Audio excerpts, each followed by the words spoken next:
Hello everybody, welcome to Monday Morning Must Knows. My name is Merlin Rothfeld, and here are 3 things to pay attention to for the upcoming trading week. Now the first thing we're going to look at, we haven't really talked too much about on this show, but it's about manufacturing. More specifically, it's the Flash Manufacturing PMI. Now what does that mean? It basically is a survey of about 800 different managers, and they say, here's our thoughts on production, inventories, employment, and just basically prospects going forward. Right now we're seeing unbelievable levels, the highest we've seen in over a decade. Notice the trajectory. It's been a very sharp angled move up. We were a few months ago, back in 2020, we were well below that 50 mark, which means contraction. Right now, it's anticipating expansion and at a pretty good rate. You'll notice the most recent numbers at 59. The expectations are we're actually going to be a little bit higher than this. Now, this is a stark contrast because a lot of people are saying the economic data is terrible for the U.S. We need more stimulus, more money pumped in. These numbers look pretty good, and it's not just America. Now, our numbers come out Friday at 9:45 Eastern Standard Time, but the rest of the world, do they manufacture? Of course they do. And here's when they're reporting, and it's all on Friday. You've got France, you've got Germany, you've got the EU overall, and then the UK reporting. And notice those times. There's about a 15-minute differential between them, or a half-hour differential, but a lot of manufacturing numbers coming out on Friday afternoon, which should cause some excitement.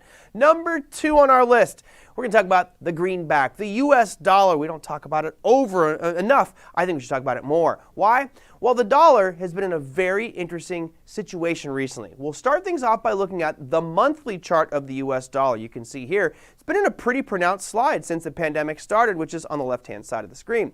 Now, a weakening dollar is a good thing for our markets. The more the dollar falls, the stronger those markets become. It's a good thing to have a weak dollar. But notice on the right-hand side of your screen, it's been slightly curling up. Now, a technician would tell you that's still a downtrend. Yes, but let's look at the daily time frame here.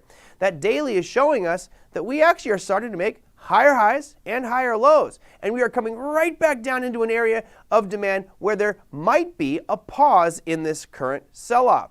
What does this mean for us going forward? Well, the dollar is a driver for our markets. The weak dollar is great for our economy. A strong dollar starts to slow it down a little bit. Right now, we see markets at all-time highs, and the dollar is sliding. But if it bounces off this demand level, maybe next week, maybe the week after, and starts to rally back up, that could put a little bit of a pinch on this current market trajectory to the upside. And finally, it's earnings season. Last week, we saw some phenomenal numbers reported by Goldman Sachs, JP Morgan, and Wells Fargo. Those were great numbers.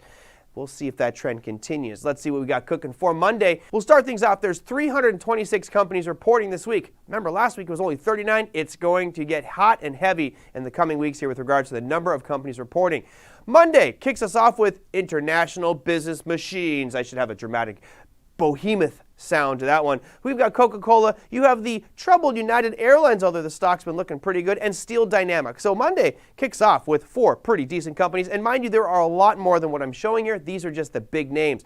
Tuesday brings Johnson & Johnson, Netflix, Lockheed Martin, Procter & Gamble, Intuitive Surgical, Abbott Labs, and Philip Morris. You've got pretty much the whole spectrum of our economy on Tuesday. Wednesday brings in more big names like Verizon, Lam Research, Ericsson, Kimberly-Clark, Halliburton, and Chipotle, a staple of my diet, I might say. Thursday brings you AT&T, Intel Corporation, Snap, which is Snapchat, Valero, American Airlines, and Southwest. So I guess we could call this Airlines Week with United Airlines, American, and Southwest. Now, Friday is usually very light. It is as well this week, but there are some big names. You've got Schlumberger, American Express, Honeywell, and Kimberly-Clark rounding out your earnings. It is going to be a very busy week, but we got a lot of great stuff to look at from manufacturing, the U.S. dollar, earnings, and much, much more. We'll see you next week.